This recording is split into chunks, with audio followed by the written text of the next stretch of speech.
everyone, and welcome to Another Bite, where we rewatch the most innovative and intriguing pitches from Shark Tank. I'm Jorie, and I'm joined by the amazing, the adaptable, and the accomplished Ariel. Hi, everyone. Why did the fun guy leave the party? There wasn't much room. As the pun suggests, today in the tank, we have a product that's not going to spore you. Looking at our founders, I'll say they're a set of fun guys. Will the sharks find their product good enough to eat, or will these founders find themselves in some truffle? We'll see after you guessed it, an ad.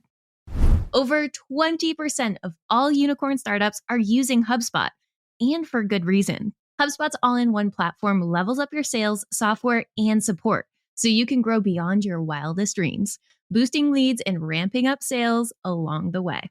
They even have a constantly evolving collection of resources to help startups scale.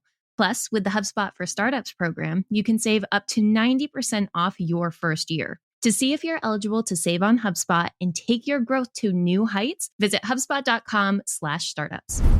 Today in the tank, we have Meet the Mushroom. And Meet the Mushroom comes to us from Marvin and Aaliyah, and they are asking for $150,000 for 7.5% of their business, which is a $2 million valuation. Now, Meet the Mushroom is a mushroom meat alternative. So the problem they're trying to solve for is that bacon tastes so good, but it's also so bad for you. So their answer was to make a meat alternative made from mushrooms that tastes just as good and gets just as crispy. So the product itself is called Shroomakin, and it's soy and gluten-free. It's not highly processed. This product boasts of only 5 natural ingredients. And so it is supposed to be like the healthy alternative that's not going to make you compromise on flavor or texture. So thinking about our pitch, our founders, and our product, Ariel, what are your initial thoughts of Shroomakin and the company Meet the Mushroom? Jorie, I hate mushrooms. Let this be known. Let this be a fact. I am not a fan in any way, shape, or form, but I would try this product. Oh, okay. That took that 180. I love that. Okay, give it. Full 180. Yep. Mm-hmm. So I'm trying to find ways to be more open to mushrooms and finding ways to eat them like willingly. Mm-hmm. And I feel like I love bacon so much.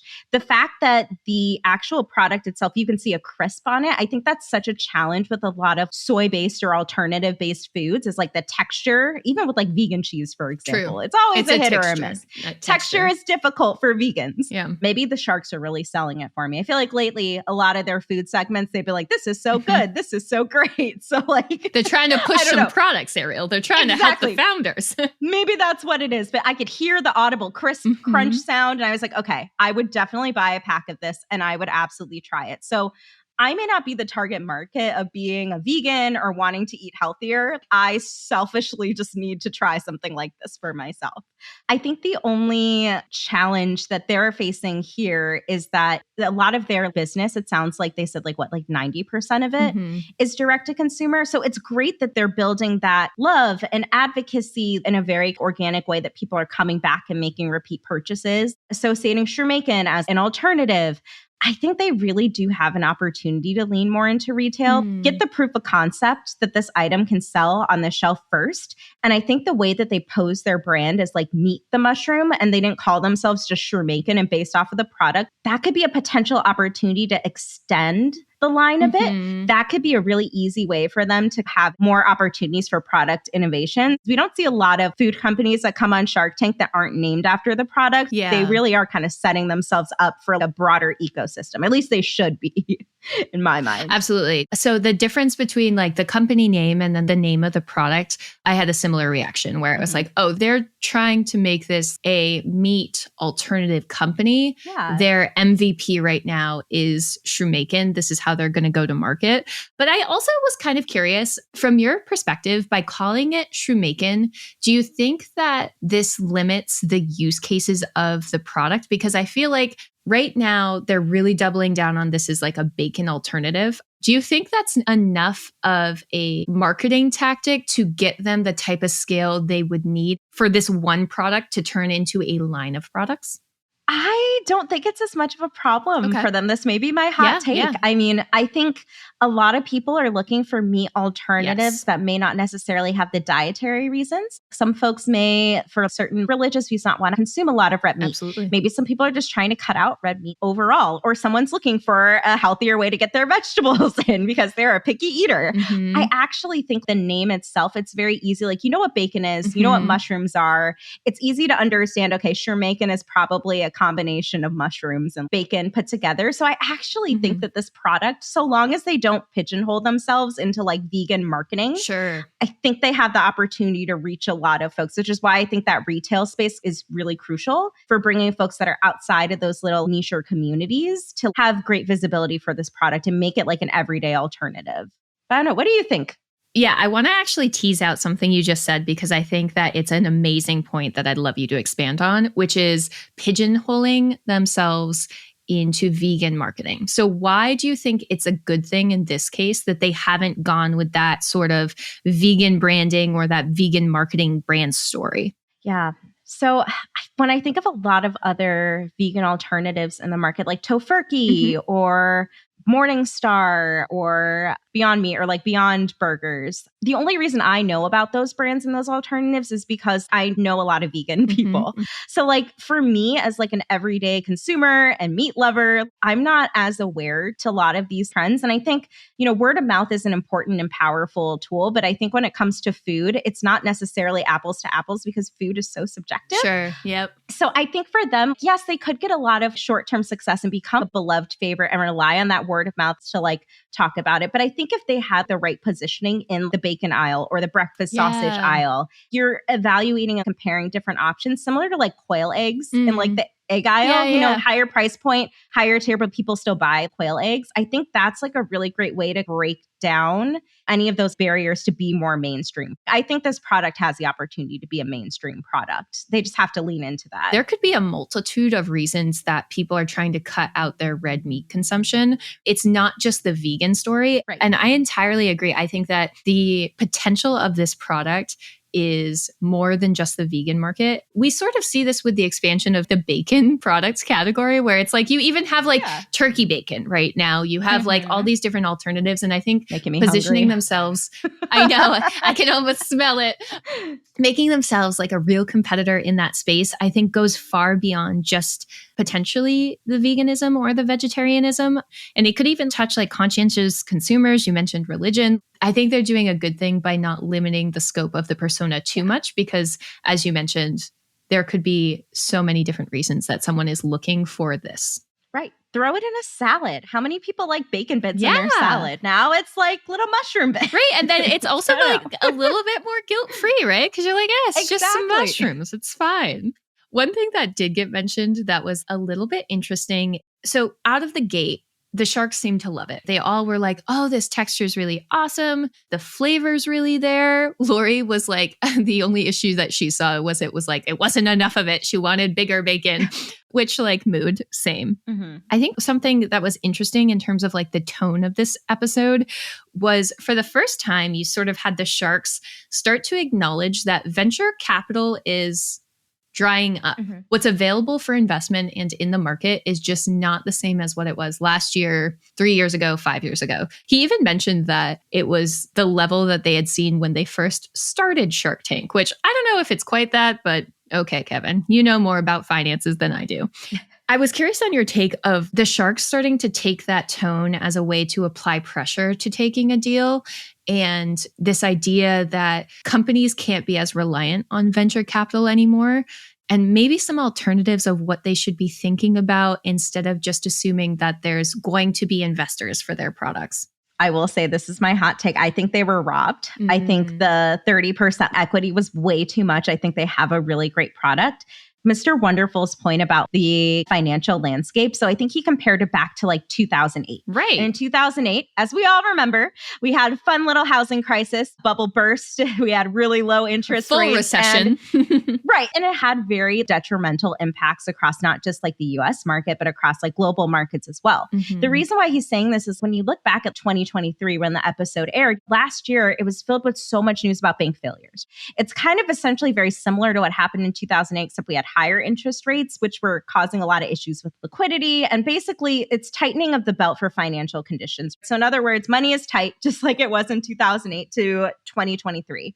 With that said, however, I don't like how it was utilized as a reason in this pitch for why you should take this, 33.3% equity jump when they asked for 7.5%. Sure. I partially think it's a little bit indicative because it's so difficult for Black entrepreneurs already to get venture capital. I think it's less than 5% of Black entrepreneurs or Black-led businesses actually end up with venture capital partners. I think I was reading like a CNBC article that said within 2023 that Black founders and entrepreneurs actually saw a 43% decrease in investor support that they've had. They have a great product. It's a really challenging landscape to kind of get your foot in the door a little bit. I just think that 33% and then justifying it with like, well, money's tight, but that's not the case for every other segment in the episode just kind of rubbed me a little bit the wrong way. But I think they could have done something a little bit more fair of like a 20%. But the 33 was just so aggressive for a product that, we talked about has so much upside. That makes sense. And I think that's totally fair. I think that Kevin also positioned that type of argument once we started seeing certain sharks go out. Yeah. Mark had gone out because he had a portfolio conflict and Damon was just like, this feels like too many steps. I can't see making it work. Sales are admittedly a little bit lower. I think that this is the case of a business that is gaining traction. So like lifetime sales, we're looking at $360K. That shows that it's already in the market. There are people purchasing it. I think it would have been really interesting for these founders to consider something like crowdfunding as a way to start to build community. Because I think that so many people love bacon. Yeah. I think that bacon is a very unique product in that it is almost universally loved, but it's not universally accessible.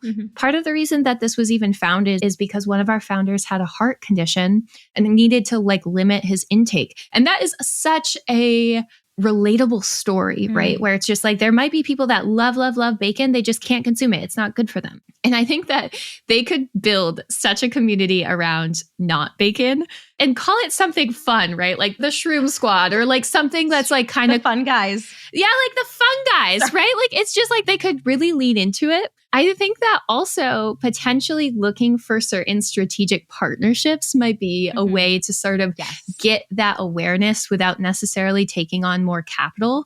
Because I actually think that it's not so much a capital problem. Again, I don't know their full financial portfolio, but to me, it seems like a bit more of an awareness problem. Yeah. Who do you think actually would be a really fun strategic partner? If you could wave your magic wand and sync Meet the Mushroom up with some other food or business. Sweet Green, have an add-on instead of regular bacon, try the Shoemakin bacon. So Shoemakin bacon. See? I just realized how it rhymes. Rolls off the tongue really easily. Exactly. So there's interesting ways that they could partner with different restaurants to incorporate the product. Or even Wendy's with the Baconator. Oh, no, that's sacrilegious. Oh. I don't know. I don't think we can do that. I've never actually had a Baconator. They need a focus group with you to figure out where they should and shouldn't. But look at Burger King with the Impossible Whopper, right? That's a great example of a fast food way of incorporating it. Well, I do think that it is something that they would have to be careful with. It was 2023 where a lot of these fast food chains started to come out with these plant alternatives. To my knowledge, in McDonald's, in the US market, the McPlant totally bombed. But I think partnering with the right type of franchise or restaurant chain could be really interesting. Or even a co-marketing, working with Pillsbury for when Pillsbury's coming up with little recipes online. Actually use Shoemakins a really great way. Have something on the actual product packaging. CPG companies will offer up hey, here's a recipe. It could be a really easy way for folks to be oh, this is in the same aisle. It's maybe not with all the other bacon, but as I pick up my crescent rolls or my Pillsbury biscuits, that's something very easily that'll drive me back to that point in the aisle and then actually pick up a pack. So ultimately, as we started to allude to, there was a Shark Tank deal. So first we get Kevin starting to grow his offer. He said a mushroom. And I was just tomato, trash. Don't say that. But thankfully, we also had Lori jump in because she liked the product as well. You could tell that she was just this is noms. This is delicious. Genuinely liked it. The sharks were really after this 33 and a third %. But I think what sweetened the deal was that we got two sharks going in together. So Lori was able to kind of talk to Kevin and convince him that they should go in together. So ultimately, they were able to seal the deal for $200,000 for 33.33%. But it was a Shark Tank deal with both Lori and Kevin, which I think in the case of this particular product is actually a dream team in terms of like distribution potential. Yeah, I am excited to see where this shows up. I definitely want to try this product. So. Definitely. It's so funny because after this episode, after watching it, I was like, I'm sold. I love this. Right? I will say the numbers aren't quite out yet, but after the episode, they haven't sold out, but the demand was so high that orders are taking like 7 to 10 business days, which I take as a good thing because that shows me that demand is really high. Yeah. So big shout out to the founders because it looks like they're doing really good. Yeah.